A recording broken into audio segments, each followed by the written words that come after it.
Now to international news this afternoon, our first look at the deal to end the Iran conflict. A senior Trump administration official read a transcript of the memo to reporters today. A formal signing is expected this Friday in Switzerland. Karen Travers is in Geneva with more.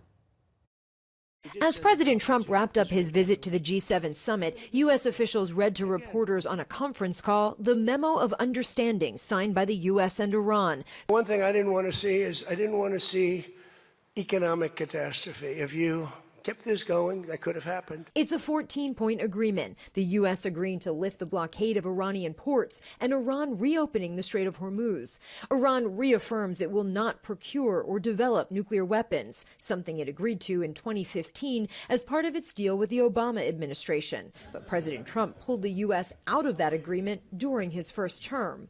Iran could see significant financial reward once this agreement is implemented. The deal would lift sanctions on Iran following further negotiations. It would eventually make fully available frozen or restricted funds and assets of Iran, and Iran would be allowed to freely sell oil immediately. The U.S. would also work with regional partners to develop a plan for a $300 billion reconstruction and economic development fund for Iran. Only if they're doing things right. There will now be 60 days of negotiations over the future of Iran's nuclear program. There's not one nation that came to us and said, please, sir, keep dropping bombs on them. Still unsettled, the removal of Iran's stockpile of highly enriched uranium and the issue of tolling in the Strait of Hormuz. The agreement says it will be toll-free for 60 days, but says Iran and Oman will work together to define the future administration and maritime services there.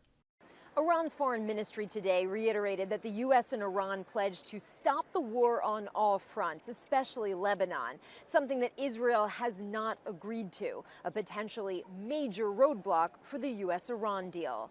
Karen Travers, ABC News, Geneva, Switzerland.